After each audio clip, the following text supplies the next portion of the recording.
any questions until what we have done up to now? Or fine. Okay. Someone asking what happens when you die? Okay.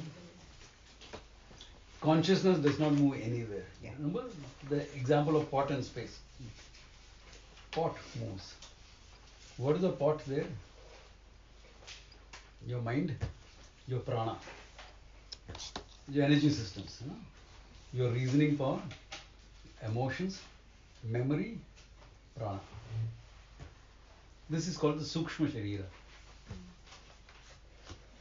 This is what leaves the body, goes to another dimension. When it leaves the body, remember pot space? Consciousness manifests. So it's alive. This is alive, thinking, feeling, entity. The jiva. Then depends on his karma. Go, have a break. Earth is challenging enough. Earth is a difficult place to be. Have a nice break. You've been a good person. Have a nice break. Wherever. We talk about 7 dimensions, not just heaven and hell. Talk about 7 dimensions and 7 below dimensions. Above and below depends upon the quality of your experiences. Higher lokas, much more happy experiences. Lower lokas, remand homes, so a bit more problematic experiences, growing experience, but meant for a little bit of suffering is involved in there. Higher lokas, you go, you have a good time. How long will be there? I don't know. Few days, 10 years, 100 years. Can be any. Last lifetime I remember was almost 200 years back. In between I don't remember a lifetime, so I must have been somewhere. No? So, you do that, you come back on earth. Why? Earth is the only place where you can grow. The freedom of choice. Those places are enjoyments. It is like an Indian coming to UK for a holiday. You have a good time, and then you go back.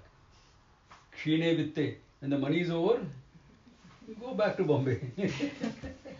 So, Kshine punya, when your punya is over, martya lokam vishanti, you come back to earth. Why? You have to grow. Remember, you have to grow all the way to moksha. You grow. Come back to battlefield earth. Come back. Then, how long will this yatayat continue? Coming and going. We continue. From the dawn of time to now, how many lifetimes have we lived? Millions. Millions.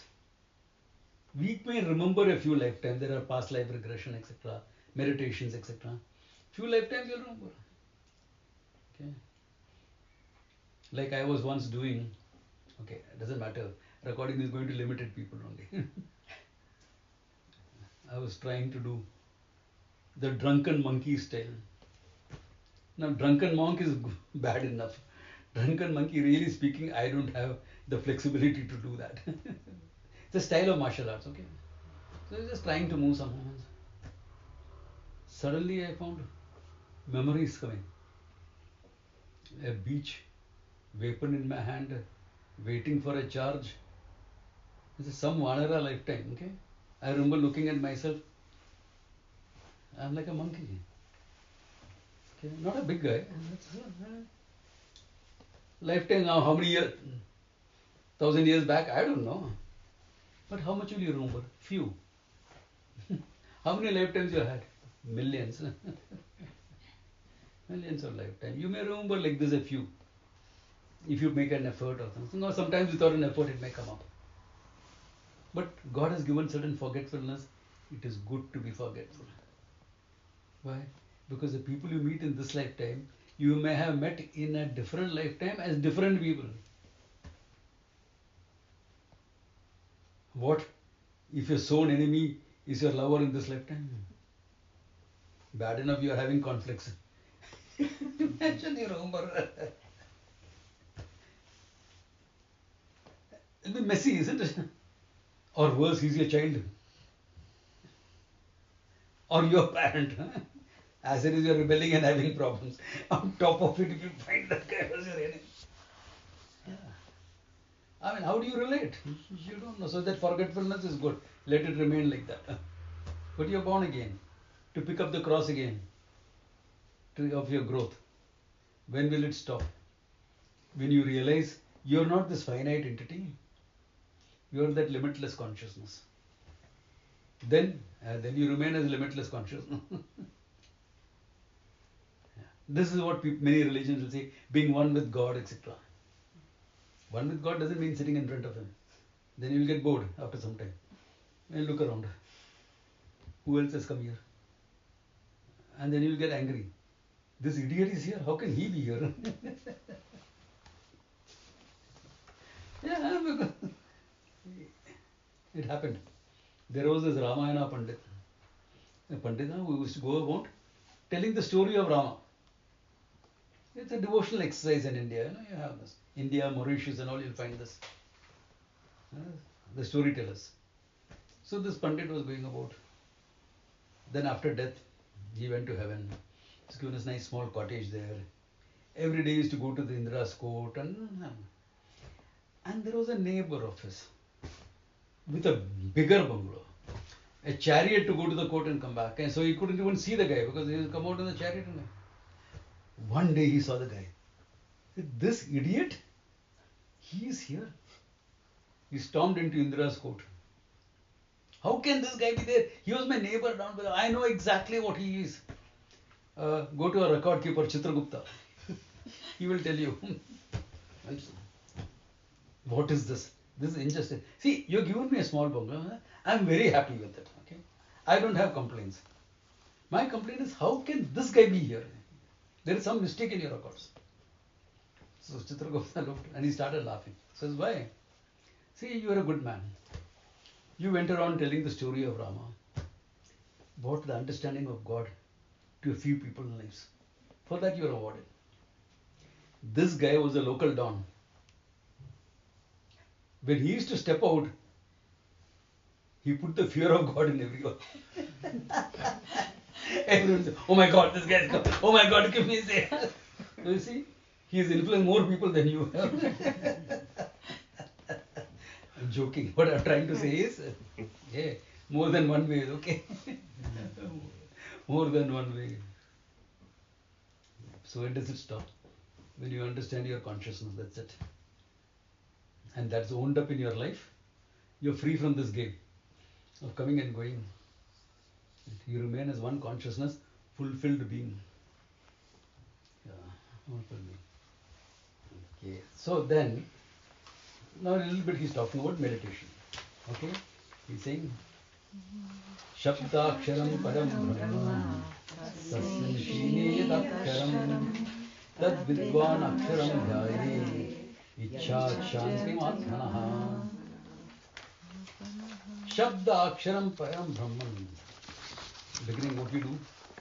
You use Omkara. Shabda Aksharam. It is called Aksharam Brahma. Okay? Why? Omkara is a name for Brahman. It's a name for Ishvara. How is it a name for Ishvara? Best name possible. It is not even a Sanskrit word. It is purely a phonetic symbol for Ishvara. Remember what I said? Ishvara is both, is consciousness, the material and the intelligence behind the whole creation. So if I call Ishvara one name, Rama, Allah, Jesus, Father and Mother, whatever name, one name, you are negating everything else, no? Because one name. If you say Rama, all other names are gone. Krishna, other names are gone. So you are having a limited view of Ishvara by these names. So they said, now can you say all names at one stroke? Impossible. How can you say all names? We attempt in India. We call God by a lot of names. Name calling is allowed in Hinduism, okay? Vishnu Sahasranama, Lalita Sahasranama, 1,000 names of the Lord. But it's only 1,000 names. The Lord has got all names. All names are His names. All forms are Him. If he is all forms, he is all names. But the rishis were intelligent people. They said, all names are nothing but alphabets. All alphabets are nothing but sounds. As a human being, all sounds start at the gullet and at the lips. So now, open your mouth and say a word. Ah. A is not the first one. Ah. That's why A for apple, you started studying English like this. Now they say not A, you say ah. Then how will ah become apple? I don't know. Whatever. Okay. Ah. Ah. Close your mouth and say, make a sound. Mm. Between ah and you handle all the words, all the sounds. One representative for the sound in between. They chose oo. So ah, oo, Now ah, ma, say it fast.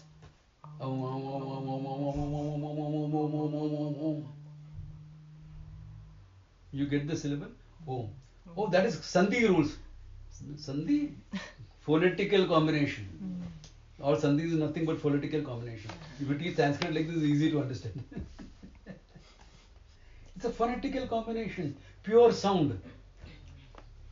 Therefore, all forms have names, all names are alphabets, all alphabets are sound, all sounds are from here to here.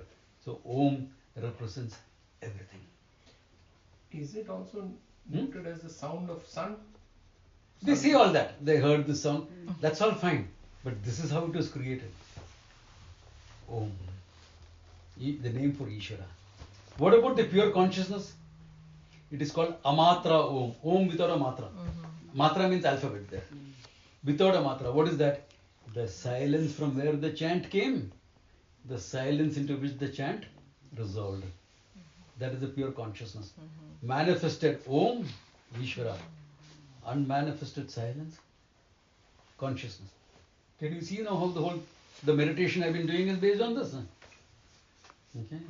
As I said, nothing of my own. I don't invent anything. It's all there. It's all there. I make it practical enough for you all to follow it. That's it. That's a teacher's job. So Om. Best word for Isha. It is not even an Indian word or a Sanskrit word. It's just sound. Yeah, it is from the Veda, that is true, you can't deny that. Why? Because our rishis thought about it and made it. Yeah. In fact, I've heard somewhere that Amen, Amin, all these are apabramshas of Om. Om in different languages. Okay? Because, hey, all religions were connected once upon a time. Yeah. Then political differences, etc., came into the picture. So, Om. Therefore, he says, Shabda Aksharam Param Brahma. So, when you are contemplating what, use Om. Now, when you say Om, you rarely chant Om by itself. Because one of the effects they notice by chanting Om is by itself, you get a lot of vairagya. And all of you are living with your families. If you get too much of vairagya, it will become a problem. You feel like walking away. Walking away. So they say don't chant Om. Add a mantra to it. In fact, unless you add Om to a mantra, it doesn't become a mantra. Or any other bijakshara. But generally, Om. Even if you add bijaksharas, you will add Om. So Om Ishaya Namaha, Om Namo Vasudevaya, or Om Namo Narayana, whatever. Om Deviye Namaha. Whatever mantra you use it along with Om.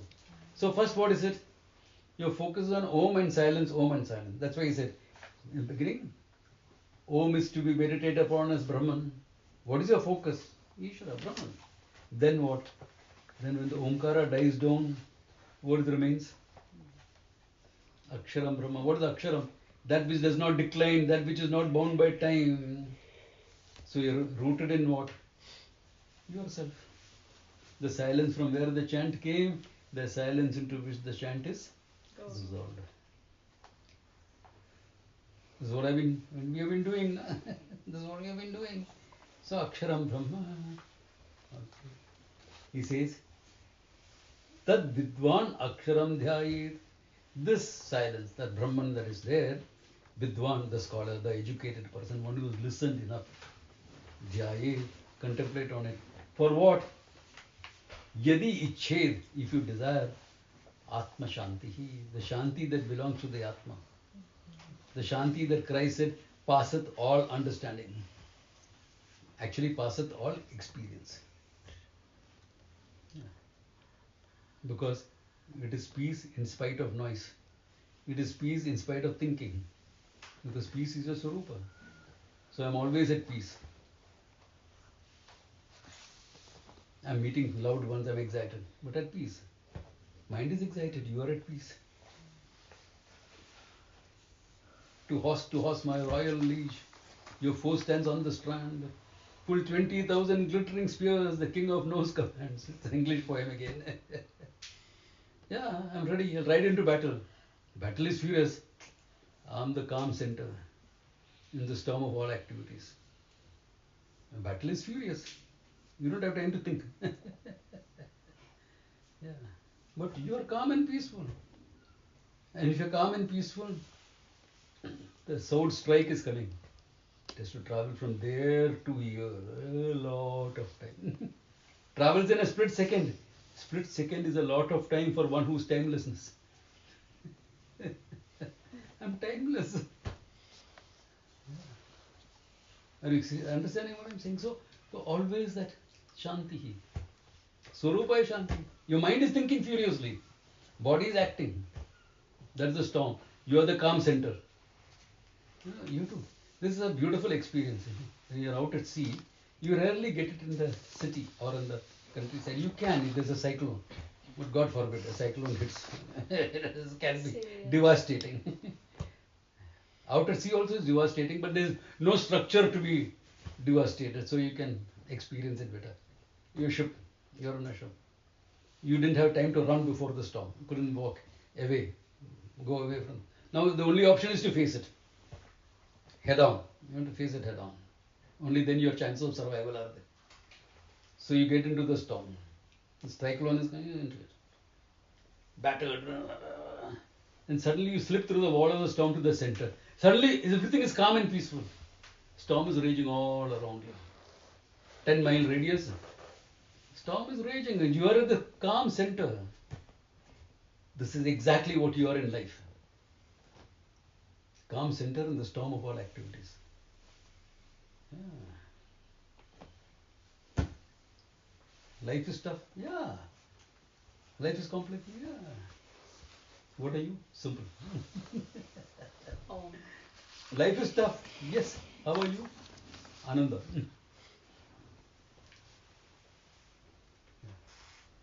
I have a horoscope. Horoscope is the right word.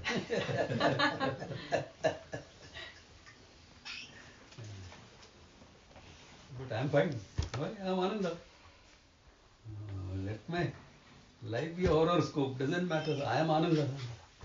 What does it matter? It's like this man went to the astrologer, young man. So said, first 30 years, your life is a mess. Lot of problems. He looked at the astrologer hopefully because his 30th birthday is next month. And after that you'll get used to it. Joking, not true. Things change, okay? If first 30 years of pain, after that will be a better time. Because life is mixture. Human life is a mixture of good and bad. So if you have suffered 30 years of bad time, now it's time for a good time to start. So life is a mess. What are you? Ananda. What am I? Limitlessness. 4 walls do not a prison make, nor iron bars a cage. Again, another English poem, okay? So Athalia from prison. I don't know, I forget the poet now. Should I remember snatches of something I studied 50 years ago, okay? The snatches of it. Well, it's true. Yeah, how can you imprison? But this body cannot imprison you. What can imprison you? Tell me. Your mind. Exactly. And your mind is full of this knowledge. Then if your mind is full of knowledge, what can imprison you? Nothing. Nothing. I mean, sometimes you have to look at it historically. Look at Krishna's life. Remember the movie Godfather when he's injured and this thing in the hospital? And they're shifting him. So some people are coming to kill him. But don't worry, we are there. Not worried. People have been coming to kill me as a child onwards. Krishna can say, people have been coming to kill me from as a baby onwards. Original Godfather.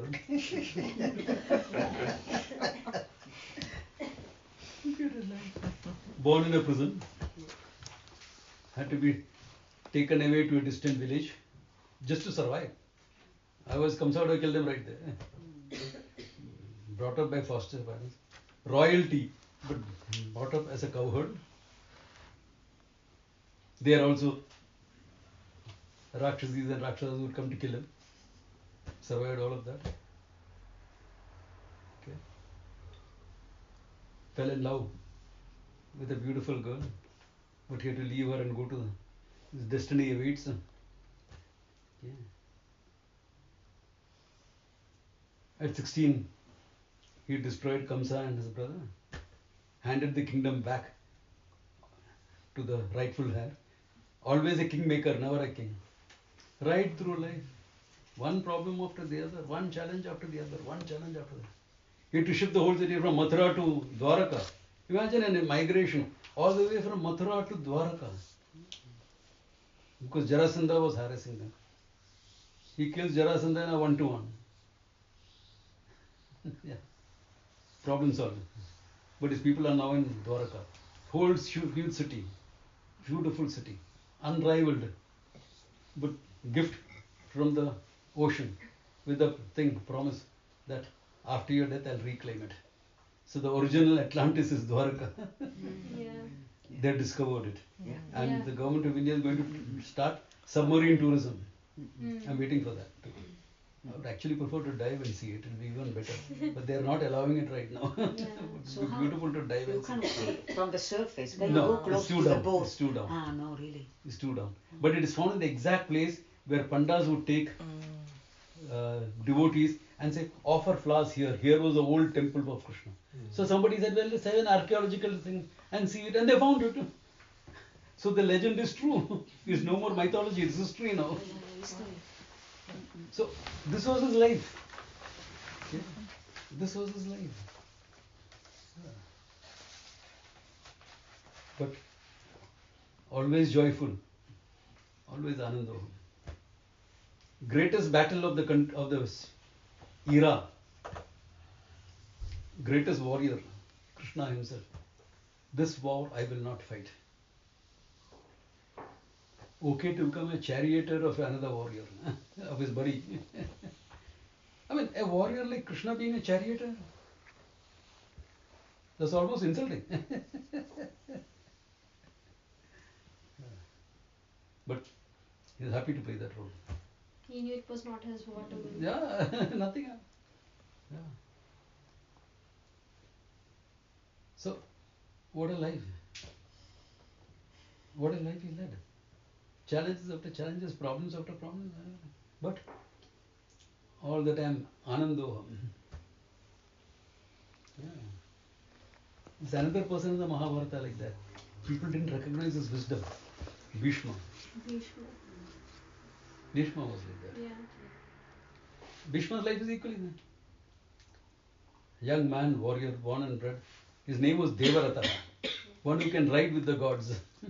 That's what the meaning of his name is, Devarata. Yeah. And he was like that, warrior trained by Parashurama himself. Okay. Father falls in love with a fisher girl. Okay. Yeah. And the fisherman, her father demands that the son born of this girl will be the king. And the father can't say yes to that. Shantanu cannot say yes to that. Why? You have a son like Bhishma. How can you deny? He is wise beyond his years. One of the greatest warriors in the country. How can you deprive him of his kingship? I rather sacrifice my law. But he's a sad. Devrata finds out what's happened. Whom does he find out? From his driver. All of you have drivers is dangerous. Huh? Having a driver is dangerous. All your secrets they know. Where you have gone, whom you have met, what you know, everything they will know. This is what has happened. Because Mitapa. But you will want to be the king. No. I renounce my kingdom right here. Would you like children? Your children will claim, I will not get married, I will not have children. Sacrifice at 18. 18 is the time you must be having girlfriends and loves and and he was admired by all the women. It's not that he was not admired and this thing. Yeah.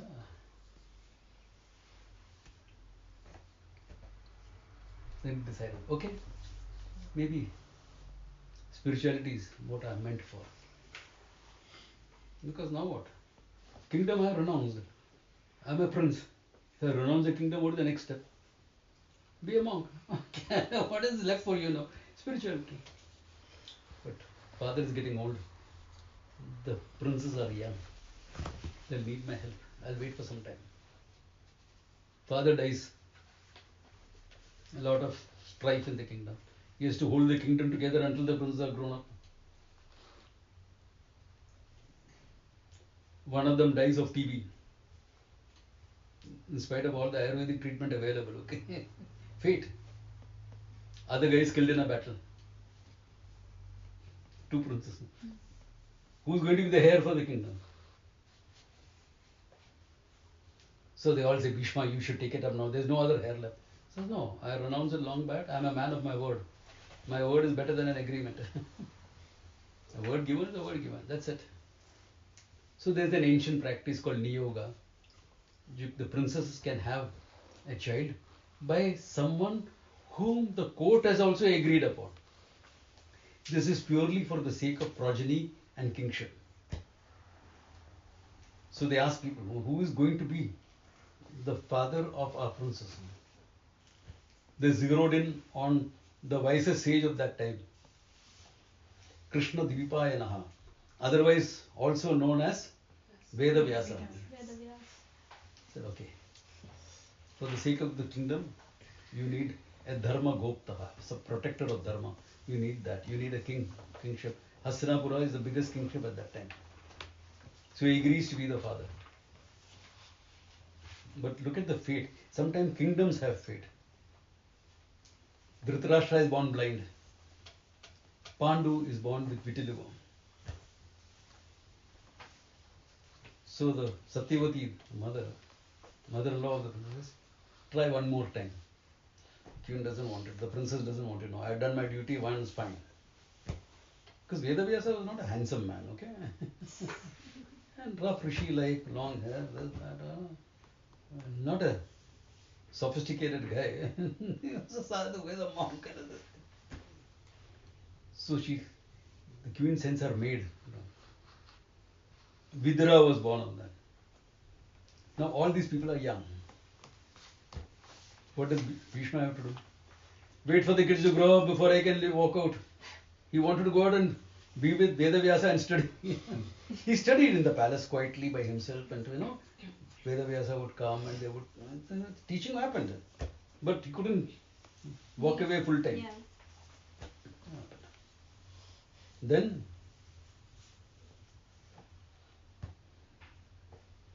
Dhritarashtra disqualified from being the king because he is blind. Oh, Indians were again disabled people. No. Kings led people in battle.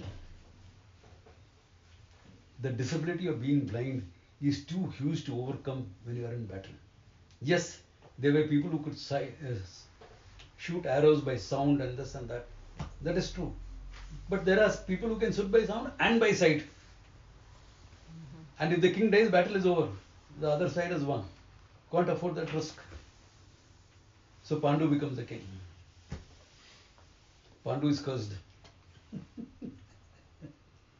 Pandu could shoot on sound. So he thought a deer is drinking water, he shot, it was a rishi. So the Rishi curses him. The moment you make love to your wife, you will die. She says, I'm going to the forest to do tapas. So he had two wives, Kunti and the other one? Madhavi. Madhavi. Yeah, both of them go. He's doing tapas in the forest to overcome this problem. What does Bhishma go to do? Become a regent again. He's not the king. He has refused the kingship, but he has to look after the kingdom. Can you imagine the problem he had to face? I'm not the king here. I gave up the responsibility long back. Now I have the responsibility without any of the privilege.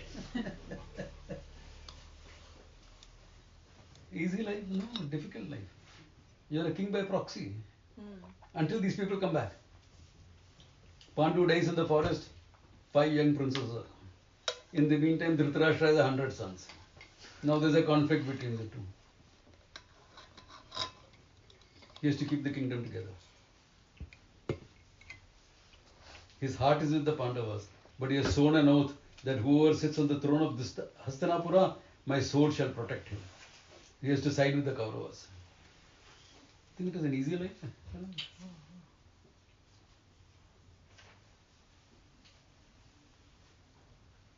So the Pandavas go and talk to him.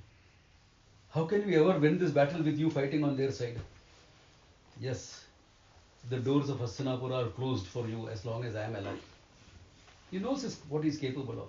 Old man by that time, okay? 125 years. That's what Bhishma was on the battlefield. Okay? Old man, but he says, yes. Then how will Dharma win? Your personal Dharma will win, but the overall Dharma will not win. Remove me from the scene. How is that possible? Don't you remember my vow? I will never fight a woman. Or someone born as a woman. So the Pandavas keep Shikandi. Shikandi was born as a woman and she did a sex change thing and became a man. First transgender, okay? Say first sex change recorded first sex change in India. Yeah. And when Shikandi comes, Bhishma lowers with her. Arjuna fires. And Bhishma says, these are not Shikandi's arrows. Shikandi's arrows bounce off my armor. These are Arjuna's arrows that pierce my armor and burn my skin. Can you imagine someone saying that? He lifts up his bow again, but a second is enough for Arjuna. He falls like a pin cushion. Sorry, arrow cushion. This time for my death is not yet there. I still have to wait. And he's waiting on the bed of arrows. That is when after the battle Krishna says, let's go, there's an ocean of wisdom there, let's go and learn from him. Strategy, warfare, Raja Dharma, Vedanta, everything comes out. Bhishma Parva you should read from the Mahabharata. Beautiful. Wise man, but what a life. But all the time Ananda. All the time he was joyful, peaceful. Don't go by what that Mahabharata serial shows you. That serial shows Bhishma as a Rona Dhona character. That was not Bhishma. Bhishma was a warrior and a wise man. Who else can say, hey, these are Arjuna's arrows, they pierce my armor and burn my flesh? Who can say that? You get a pin into your and this man. Life can be a mess. You are Ananda. He's lying down. Bed of arrows. All the people can. Arjuna, get me a pillow. They all try to get silk pillows. Arjuna, a pillow for a warrior. 3 arrows are shot. They form a tripod to support his neck. Ah, this is a warrior's pillow. I'm thirsty. Shoots an arrow into the earth and water comes out. A spring. It hits a spring and the spring comes. Ah, now my thirst is quenched because there's a Ganga coming through. And then he's talking all this Vedanta and everything. Raja Dharma. What a person. You're right. We don't have to be like Bhishma. But our problems are also less. So we can live with this knowledge and these problems that we have, isn't it? We don't have to. We don't have to be like Bhishma. We don't have his type of problems to face. If you have the problems, okay, be like Bhishma. But what made the difference? It's knowledge. It's knowledge. You are Ananda in spite of all that. You're lying on a bed of arrows, you are Ananda. Huh? Of course you are Ananda. The arrows have pierced your body. Yeah, fine. They form my bed. Huh? I am Ananda. This is painful. Of course this is painful. But does the pain of the body negate the fact that you are Ananda? Does the pain in your mind negate the fact you are Ananda? If you are too caught up in your mind, you may not be able to acknowledge that fact. So put some space between the mind and you. The space already exists, you just have to know it. You're already independent of the mind. The mind is dependent on you. That's a fact. You just have to own it up and make it yours. You're free. What is keeping you? Nothing. Nothing. These heroes are inspiration. They were heroes, yes. And legends, they don't make people like them anymore. You want stories of the people in our generation? My commanding officer in the Navy, later on he became my student. He outranked me by 30 years, okay? He became my student 20 years after 71. 91 he walked into my class. Commodore, you know Commodore. You knew him. So, a soldier's body sometimes is a body that has gone through hell and come back. So one lung was compromised, one lobe had to be knocked off. Okay, heart was compromised. But he is going strong. He would come for every camp, he would be there. And he was such an interesting guy, all the youngsters are around him. Old man, people want to walk away, but he was such an interesting guy, all the youngsters will be around him. Hard of hearing. So if his wife is nagging him too much, come on, wear a sweater, it is cold. He'll switch off the hearing aid. It's a joke between both of them. Both of them know each other very well. They have been there together since the lady was barely 18 when she married him. Okay.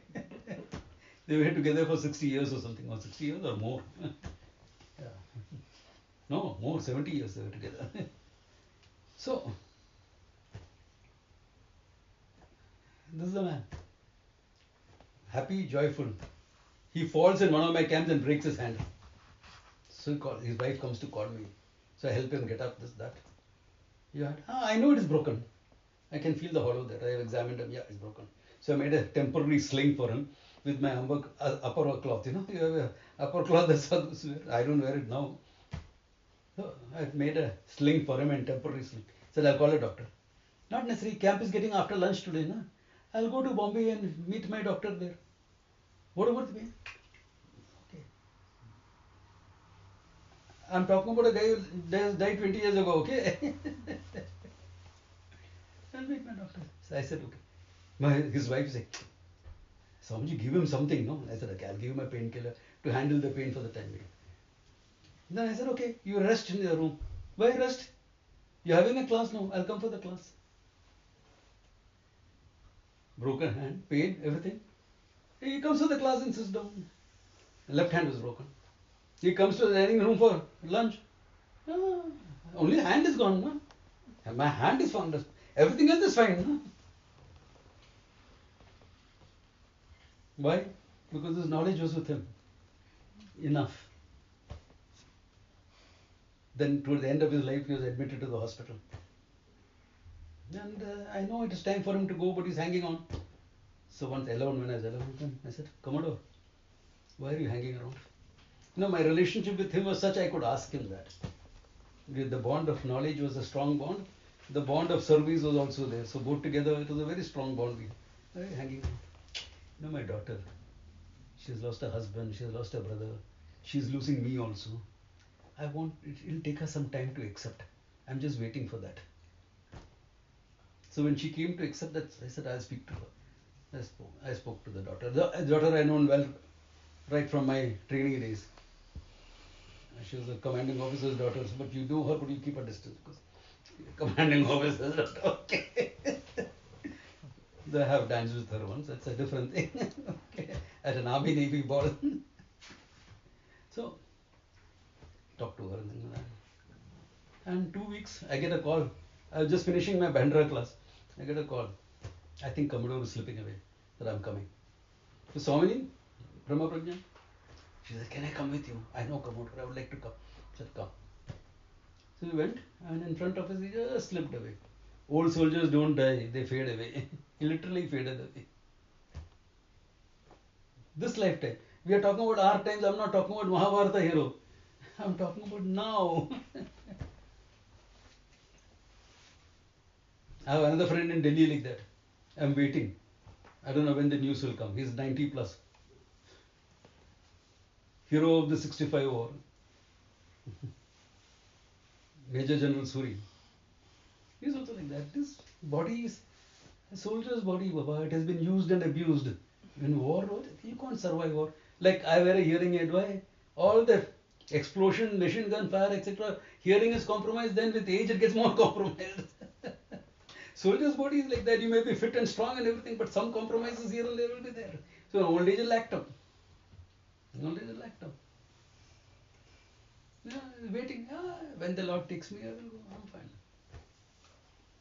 His daughter will call me up and say, please speak to my dad. He's in a lot of pain. So I'll speak to him. General, how are you doing? There is some aches and pains, but I'm fine. There is some aches and pains, but I am fine. I'm managing well, no issues. Why? Because it's not. I'm talking about a living man right now, not even dead and gone, okay? We all expect it to happen anytime. When the Lord calls, He will go. But the knowledge is there. It's fine. If they can do it, why can't us? You can also do it, no? You can all do it. 25 years ago, a young girl walked into my class. 24-year-old girl walked into my class. I was taking a session for some psychologists. How to handle religious conditions. How to handle religious conditions. So after the class, do you have a purely spiritual club? I said, yeah. Can I come? Come. This is the address. Next week she was there in the class. She studied with me for 10 years. Went and studied with me, for my teacher. Now she's a teacher in her own right. Many of you know her. So many. Our own lifetime. Now, my next generation. Now, I'm talking about me, my generation. I'm talking about the next generation of teachers. Are you getting what I'm trying to say? We all can do it. I have another student who has become a teacher. She says, first 25 years of my life, I was freaking out looking for happiness outside. Literally freaking out. Then I got introduced to yoga. Next 25 years of my life, I was looking for happiness inside. Then at 50, I came to Vedanta and I discovered I am Ananda. It's neither outside nor inside. I am Ananda. She's also a teacher, Falguni. You all know Falguni. She's also a teacher of Vedanta. These are all people like you and me. She's married, she's got a kid, grown up, she's become a grandmother. She's become a grandmother, by the way, Falguni, just few months back. I'm talking about all people like this. If they can do it, why can't all of us? It is not something mystic knowledge, only monks get it. It is meant for the people who are in life. Therefore, Aksharam Brahma. I took off from that and circling back now. Aksharam Brahma, that indeclinable Brahman, free from time, represented by Omkara. And the silence, when Omkara chanting dies down, the silence, that is what you are. And commit yourself to this if you want the peace that you are. The peace of the Atma if you want. Not a piece of the Atma. Atma, that is Shanta Swarupa. Shantoham. In spite of all thinking, doing, acting. the peace that you are. Whether your actions are loving or ruthless. Shanto Hamiti. That if you want, commit yourself to this. Commit yourself to this. Okay. द्वे विद्ये वेदितव्ये तु शब्दब्रह्म परं च यत् शब्दब्रह्मणि निष्ठात् परं ब्रह्माधिगच्छति. There's two meditations will be there in your life. Remember what I said, preparatory and owning up. Shabdam Brahma. Shabdam Brahma, you use the Shabda that stands for Brahman, Omkara, or any chant. Okay, where Om is associated with the chant. Japa Dhyanam. Japa, which is Dhyanam. The chant, coming from silence, dying down to silence. Then Param Chayat. Then that silence is yourself, and that self is nothing but pure consciousness. The second part of it. This is one flows into the other. It is two for understanding, but in practice, one flows into the other. So what is meditation? Repetition of knowledge. Another word for contemplation is jnana abhyasa. Abhyasa is not practice, abhyasa is repetition. What is the word for a martial artist in Bhutan? What is the word for a practitioner? Oh, practitioner. Abhyasi. Abhyasi. Abhyasi means what? Practitioner, you will say. Why? Abhyasa is repetition. Why? Martial arts involves repetition. One punch. How many times you will practice it? Repeat it 1,000 times. Then you master the punch. then you understand the punch. Repeat it 10,000 times, you master it. And now take your choice. So, jnana abhyasa. Repeating the knowledge. That which you learned with the teacher, you bring it back into your mind quietly, in a simple fashion. Without all the jokes and the stories and the digressions and the Mahabharata, Ravana, without all that thing coming in, just the essence of it. Just the essence, you bring it in. Shanto. Just consciousness, silence consciousness. That's it. You bring it so that it becomes yours. Shabda Brahmani Nishnat. Nishannat. Para Brahmani Gacchati. So, one who does this, okay, Brahmaha Adigacchati. Adigacchati can be used in the sense of reaching or getting it or understanding it. You use the word in English, na? Did you get what I say? You didn't give me anything. What did you get? Understand. It is used in the sense of understanding. You get it. Similarly, Adigacchati. You reach it. Reaching it, you get it. You understand it. You understand it. Because there is no travel. Travel is from me to me. Where is the travel? From me, the misunderstood self, to me, the real self. What is the distance? No distance. There is nothing beyond. Why? I am seeing the snake. I want to go beyond the snake. I want to transcend the snake and understand the rope. So where is the rope? In the hardware store? Where you see the snake, there itself is a rope. No? So where do you see the Ahankara? Right here. Where is the concept of Brahman? Concept of yourself? Right here. So where you will get the self? Right there. Your concept is blocking your understanding of the self. Your ignorance is blocking your understanding of the self. The negate the ignorance, the self is revealed. That's what the teaching does. So there is no travel, there is no going beyond, there is no transcending. If at all you want to use the word transcending, touch wood. You are touching a table. The content of the table, wood. So you transcended the table. What your table is there as it is. You have understood. Transcending is in terms of understanding. Table is nothing but wood. So you are understanding. Hey, Ahankara is an appearance. What is there is nothing but pure consciousness. That understanding itself is moksha. There is nothing else to be done. There is no travel. There is no doing. Meditation is not an action.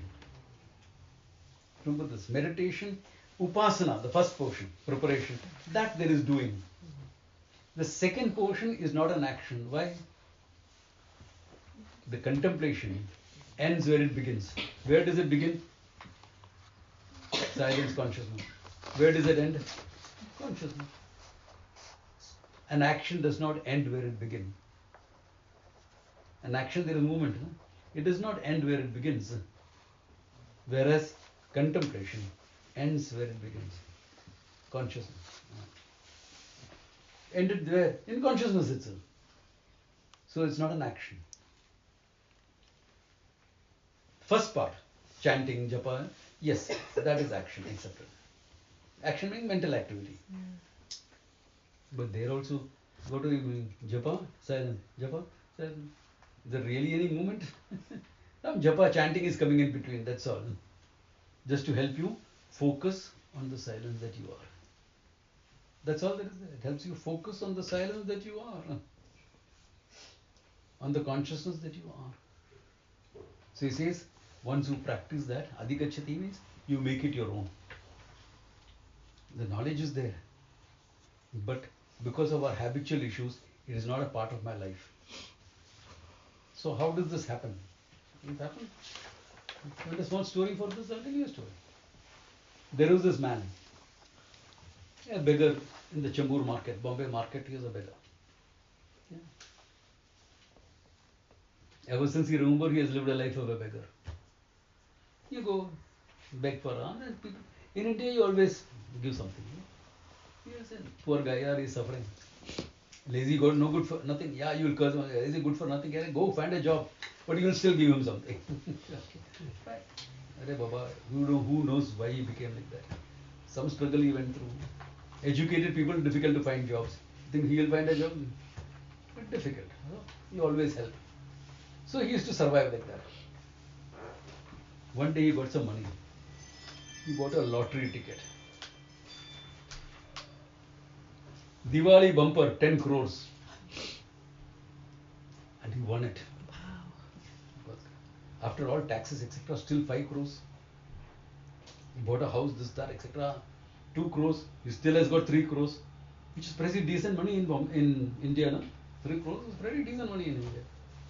Yeah. Interest, you'll get almost 20 lakhs. Yeah. After taxes, you still get more than 2 lakhs a month. Hey, great life, good middle class life, you know. So he bought new house, new car, new wife. Sorry, same wife but married now. Because middle class respectable, he has come in. Gold watch, rings. You know, all the signs of new or rich, you have seen that. Then he drives his car into the marketplace. Because all these people used to abuse him. They used to help him, but they used to abuse him also. No? Better good for nothing character, not earning a living. We are all struggling and earning a living. You are living enough. You wanted to show off. See, now I have become a Seth. I have become a rich man. So when there, Ramu Kaka, kaise hai? Ramu. They still call him by his old name. Hey, you called a person like that for 30 years, what are you going to do? It is not going to change overnight. Then there is a Sai Baba temple close by. In the marketplace itself. This is true story, Chambur. So it's a Sai Baba mandir next to Mani's restaurant. Okay. So, in the temple, it was Thursday. Someone was distributing laddus. Food distribution. Hands up. 30 years experience of begging. What the heck? All these are newcomers. His experience, veteran. Over the head, then is of everyone else. That guy saw a hand, he put the laddu. Then he sees all the gold rings. Huh? In the look of that person, he understood. Oh my God. He's feeling very sheepish. I've been begging. Now tell me, did he not know he was a rich man? But what happened to his knowledge? Not available for him. Old conditionings came back. In UK, what do you call it? Your old meat and potatoes thinking. Your meat and potatoes thinking. India will call it dal chawal thinking. Okay. Your meat and potatoes thinking. Old conditionings have come back. So what does he have to do? What any neo-rich person does. Surround yourself with the trappings of wealth. I feel rich. I feel I'm rich man now. The poor life, that was a nightmare over and done with. Now I am rich. How long will you do it? Until he owns up the idea. Hey, you're a rich man. Now you don't have to have display. Get all the rings up, keep it in your locker. All the trappings, flashy things in there. Remove it. Be more discreet about it. Be more elegant about it. Well, once you're comfortable with the idea, you're a rich man. Same thing with this knowledge. How do you get comfortable with the idea? Contemplation. So that guy flashes his richness. You don't flash anything. You just contemplate. You don't have to prove anything to anyone. You just have to own up the knowledge. That's it. Contemplation. It breaks that old conditioning of finite behavior. The conditioning I am finite is a problem. Behavior will be finite only, no? Are you going to say after knowledge, I am limitless consciousness, the whole world is superimposed on me. So now I can't move. Because if I move, there will be an earthquake, universe quake. You're not saying that because the consciousness is not moving, only your body is moving. Nothing shakes when your body moves except you. You can sing, shake it baby, you can say all that. But nothing moves. You don't have to be worried about that. So, you own up the knowledge, make it a fact of yourself. You don't need to display, you don't need to do this. Those who come, you will teach. You share it with people who you know. Yeah. You're not going to go and say, hey, I'm a wise man. If the people are behaving like that, understand. He's a neophyte. He's new in this thing. Okay. He needs the backup. When do you know you're ready, Swami? When do you know you're ready to teach others? Ready to teach? Okay. When do You one will knows? teach even before you have owned up the knowledge yourself completely. When But you how start do you, owning how up, do you know exactly? that the teacher decides. Are you ready to Okay. teach? Yeah. Go. Like my teacher said, enough, go confuse people. I came to Bombay to confuse people. I said that I can do, I'm good at that. So the idea is, why do you teach? Okay, in the beginning teaching becomes necessary for you. Teaching is contemplation for the teacher, shravanam for the listener. For the student you are listening. For the teacher you are meditating, right? You are looking at the truth and unfolding it. These verses are a scaffolding. They give you a structure of how to do it. That's all, nothing more. You are seeing the truth. When I say your consciousness, if I don't see the fact I am consciousness, I have to see the fact you are consciousness. Otherwise, how can I see your consciousness? Otherwise, I'll be repeating parrot-like. It won't go home. It won't go home. If it has to go home, I have to see you as consciousness. I have to see you as free right now. With all the limitations you are suffering, I have to see that you are a free person. You are nothing but pure consciousness wearing the dress of a human being. If I don't see that, how do I teach? If the teaching is authentic, this is how it is. Then I have to say, how will I make this person understand the whole thing? How many of you have read that book, Jonathan Livingston Seagull? Read that. It's a good book. It's a good story about a bird who got this freedom. And he's saying, how do I teach a bird who's suffering on the seashore, seagulls, what it means to be 1,000 miles higher up? So he says, he looked at them and for a moment he saw them as they really were. Image of the great gull, Paramatma, image of consciousness itself. And he loved what he saw and he started teaching. That's what it is. So for the teacher, it is contemplation. For the student, it is listening. So you see the truth and then you teach. So it's contemplation. How long? How long? Yavat Jivet, as long as you live. But you don't need it anymore. Correct. I don't need it anymore, but there are people who need it. Yeah. It's easy to sit down in Rishikesh, Mastram Baba. You know what is Mastaram Baba? Happy Baba, Babaji. Happy guy sitting. क्या करना है? But what happens with the new age current now as well? Many people think they're so ready to teach. I mean, They're there's not. more teachers and we're running out of students. Yeah, I You know. There's too many teachers nowadays. Yeah, And it's the like new age. Oh my God. many people have a self-belief that they are ready for it, Yeah. but they may not be. They need not. In fact, most Do of you them are need a not. teacher to tell you when you're ready? Yeah. No, I am Like, at a that was my question. Like, do you Yeah, need I am someone at to a say, stage look, in life you're right alright now now to go and just spread the book. where I can make out someone who's teaching. Many of my students can make out that. You remember Yeah. asking that person that question, what is moksha? And he talked about love. Yeah. At the yoga festival. Popular man, Yeah. well-known man, well-respected figure, but he's not a teacher. He's not the. He doesn't handle the truth. But then you also have to ask, are you ready for the truth? Jack Nicholson in the movie, Feel Good Man. Are you ready to handle the truth? Yeah. I think it's This good to truth is get something beautiful. confirmation from Yeah. So someone it's more good experienced. to get your teacher to say that you should start If teaching. not the ego within you, Otherwise the will ego- tell you, no. oh, you're so good at this, and Oh yeah, people will come and praise you. ego driven, exactly. People will come and praise you, but you have to keep your feet firm on the ground. That is true. It becomes a big issue otherwise. People will be admiring voices. There will be critical voices also. There will be. That's how life is. People will criticize. People will praise. This happens to all of us. You remember what you are. Your consciousness. Praise goes away. What is praise in front of the fact of your consciousness? What is criticism in front of the fact of your consciousness? Your limitlessness. Praise and criticism both fall short of what you really are. So let the teacher say, go teach. That's the right time.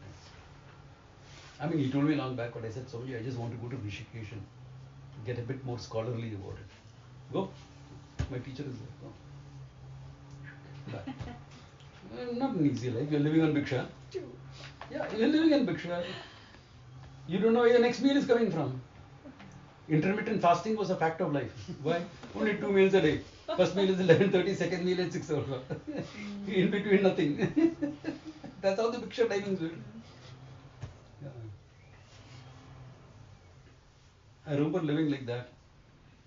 This elderly lady from the village, waving for me across the road. I thought she wanted help to cross the road or something. So I walked across. I said, Mother, I want to. Hey, beta. You know, it is cold. You are dressed so simply. Please have a cup of tea. And she gives me 1 rupee. Okay. I treasure that 1 rupee because it came from my heart. She could just afford 1 rupee. That's all she could afford to give. You know. But I treasure that because it came from the goodness of her heart. That she doesn't know me from Adam. She saw a young man who was studying in this thing. I must have been 27, 28 that time. Who was studying in the cold and this thing. And she felt she must contribute my comfort by giving me that $1 for a cup of tea. Tea was available for $1 at that time. I said, oh my God, what kindness. Yeah. So I said, Maji, thank you so much. I'm going to go and have a cup of tea right now. Hi, beta, I'll be very happy to. So I walked into a tea shop and had a tea. Why? Because it'll make her happy. And I'm touched by her kindness. People have given me lakhs of rupees after that for building my ashram. I got crores. Personally, I'm not rich. Trust-wise, ashram, got crores to build an ashram. We still need a few more crores. It'll come. God will send it. But I still remember that $1 that happened more than 40 years ago. Because of the kindness of that lady. So you'll get things like this which will move you. You know, your limitless consciousness. At the same time, you can be moved by something like this. This is the paradox of life. Yeah, it's the paradox of life. And that makes life beautiful. The limitless consciousness. Yeah, with contemplation, you owned it up, made it a fact of your life. Then what? Are you free? What do you do? Whatever you want to do. What you is whatever you want to do. You're free. In freedom, who should tell you what to do or what not to do? You're free. Are there rules and regulations after that? Shuka, Vyasa's son. He was supposed to be born wise. Nobody is born wise, but he became wise very early because a father like Vyasa, Veda Vyasa, okay, the one who has analyzed the whole Veda. Mother was Vatika, a Rishika, a female Rishi. Son of Mahatharvan Javali, daughter, of Mahatharvan Javali. Mahatharvan Javali was the greatest Rishi in the Atharva Veda. Atharva Veda has got Mandukya Karika and all that, you know. So, an Upanishad like that. So, he's a great scholar, great wise man. Plus, Atharva Veda has got all the tantric things on this. He is supposed to be so powerful. He says, one word, you could drop a man dead. Or bring the dead back to life. get the soul back into the thing and say, Jiva back into the body and say, come, arise. One word was enough for him. This was the man. His daughter Vatika was his mother. Grandfather on one side was Mahatharvan Javali, who was still alive when Shuka was born. Grandfather on the father's side, Parashara, was not alive. Parashara had died by that time. Okay? Parashara died before Vedavyasa became Vedavyasa. When he was still Krishna Dipayana, he died. So, this he writes a series of 8 verses called an Ashtakam. Shukashtakam it is called. Every verse ends with this thing. A person who's like this, wisdom, this, he gives a few lines. Ko vidhi, ko nisheda. Where is the do and don't for this person? Where is the do? He should do this, he should not do that. Why are you making 365 rules? What do you need that? He's beyond dharma and adharma. Beyond dharma and adharma. He is not adharmic. He's beyond dharma and adharma. Will you do all the wrong things in life? Why do you want to do a wrong thing? Why does people do something wrong? Adharmic action. I want a thing so badly, I want it by hook or by crook. Isn't it? If I hook, I can't get it, I'll try the crook. The crooked way of getting it. You are so free, you are limitless. You are Ananda. Why do you need that thing? You don't need it by hook. Then where are you even going to go by crook? You are not going to do something adharmic action. Yeah. So you will be naturally dharmic.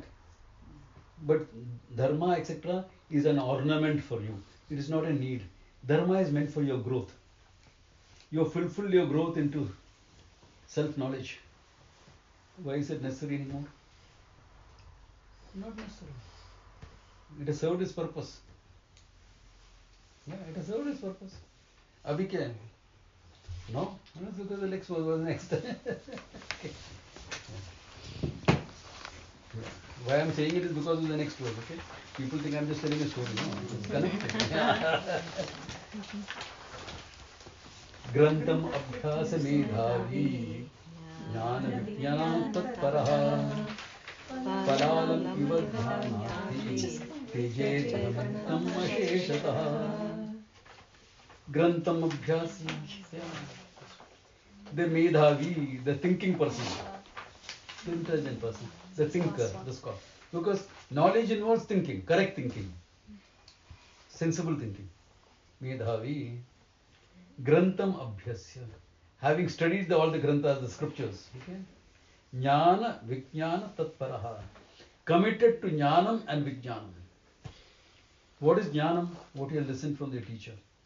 What is vijnanam? What you have validated yourself. Yeah, that is true. He said this is true. Your own mind has validated that knowledge. Therefore, jnanam, vijnanam. In this context, otherwise jnanam, vijnanam mean the same thing. But in this context, because both the words are used together, you have validated that. It is a fact of your life. He says, Palalamiva dhanyarthi.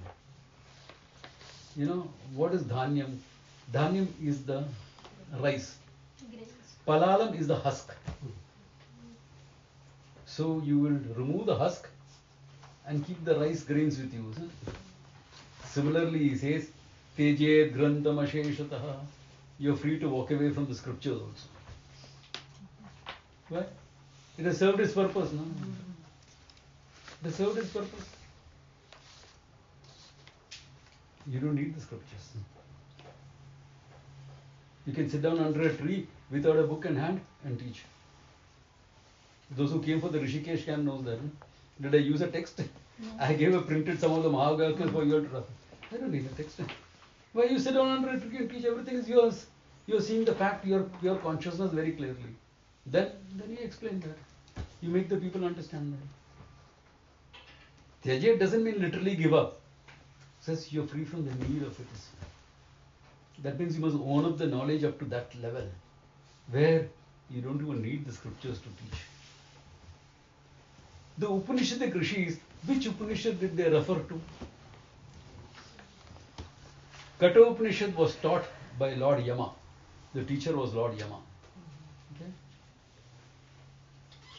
Did he refer to the Kata Upanishad? Or did his teaching become Kata Upanishad? What he taught became Kata Upanishad. What the Rishi taught became Mandukya. What the Rishi taught became Angirasa taught became Mundaka. Are you getting it? So the teaching becomes the scriptures. But are you teaching anything different from the scriptures? Let us say, okay, not necessary anymore. Next camp, I am going to sit here and just teach. Which text? No text. Will I see anything other than what the scripture has said? The scripture has said you are pure consciousness. Will I say something different? If I say something different, don't pay attention to it. Why?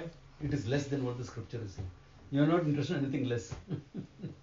Are you interested in anything being less than the infinite? Less than Ananda? Are you interested in? That you can get yourself. No? You are less than Ananda. That I can manage myself. Some limited joy I can get. I'll go and have a nice meal, limited joy. I'll go and get into a relationship, limited joy. All that is fine. So, is the scripture saying you are limitless? And if I am saying you are limitless, am I saying something different? No. I'm saying the same thing. I am going to be an author. I am not. I am not a writer. Okay? I don't see myself as a writer. If I see myself as a writer, I'll write. But I don't see myself as a writer right now. Okay? So I write a book where I'm explaining you as pure consciousness. Is it different from the scripture? It's the same thing. So even though you don't need the scripture, what you say will be non-different from it. If you're a good teacher, that's what will happen. If you're someone like Ramana, people came to him and asked, so, please write your understanding. So he wrote a book called Saddarshanam. It was written in Tamil. Ullada Nalpada. The fact of existence in 40 verses. Beautiful text. Sat pratya kinnu vihaya santam hriddeshu chinta rehita hridakya katam sparami tamameyam ekam tasya smaranam tasya drideva nishtah. Beautiful verse. The opening verse says Sat Prati, without existence, can be a thought of the I. Without I existence, can there be a thought of I? What is the I? Hriddeshu, in the core of you, I, without any thought, I am. Tasya smriti. To think of it is to be it. Opening verse. Now he's put it in his own words. His own language. He's not studied all the Shastra. But he sees the truth very clearly and he has put it in. He studied very little of the Shastra. Okay. Ramana was like that. That's why he never taught. Because he didn't have the methodology of teaching with them. But he was the greatest wise man of the century. Of the last century. The Ramana Maharshi. Ramana Maharshi, yeah. You know, with love calling him Ramana. Pyar se, nahi say in Hindi, pyar se.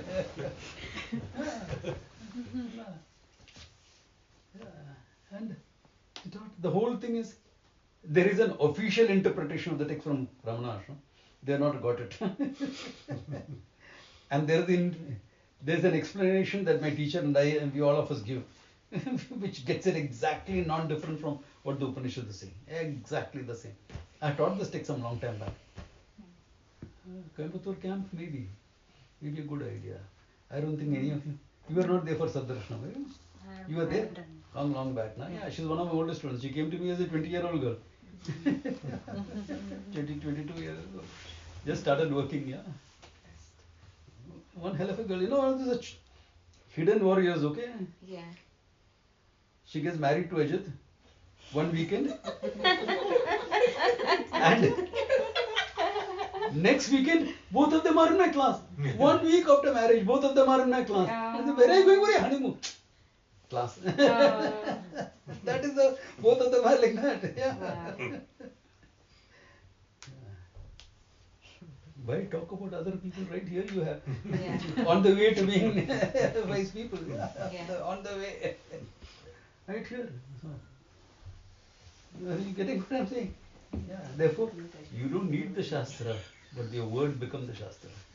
Your words are non-different from the Shastra. If your words are different, then you're not got the truth. You're not teaching Vedanta. You're not teaching the truth. You're teaching something else. Not Vedanta, maybe Devanta. End of the gods. Okay.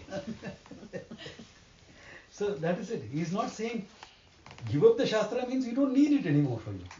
It's not necessary for you. Yeah. Shastra is a means to know the truth.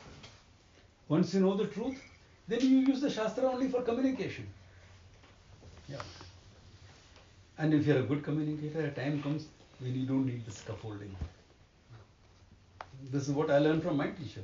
And he used to take 5 days public talks without a text. Or you take one verse and explain it for 5 days. Here I explained 21 verses, I'm explaining in 2 days. I can take 2 days also. I've done it in some camps. Yeah. Remember? Brahma Satyam Jagan Mithya. One verse, 4 days camps. Just one verse. You go in depth, nuances. Why? Because if the truth is clear for you, then what's the problem? That's what it is. Okay? You don't need it, but you're free. If at all you need, you use it as a scaffolding to help people understand.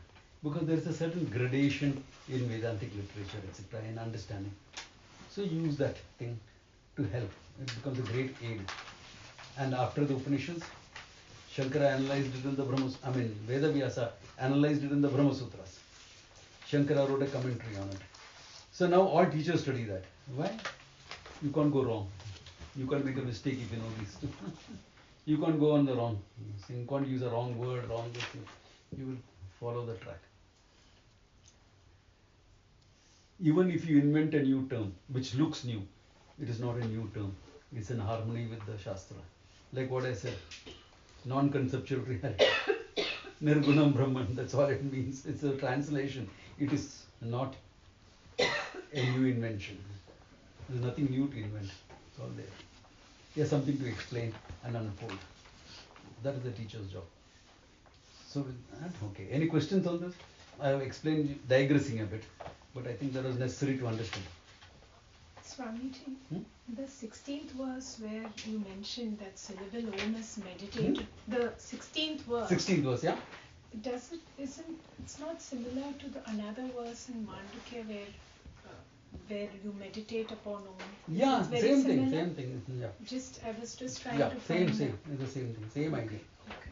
Yeah, because all Upanishad talks about the same truth. Correct. So there will be some- overlap areas. They'll come. So the same thing.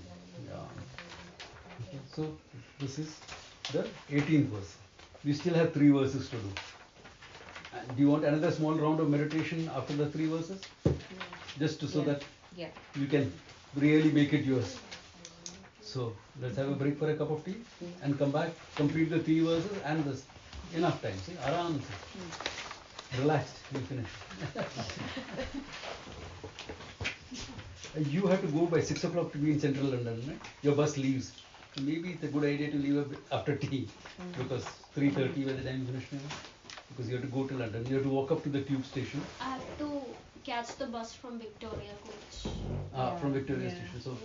You have to go reach there. So it will take some time.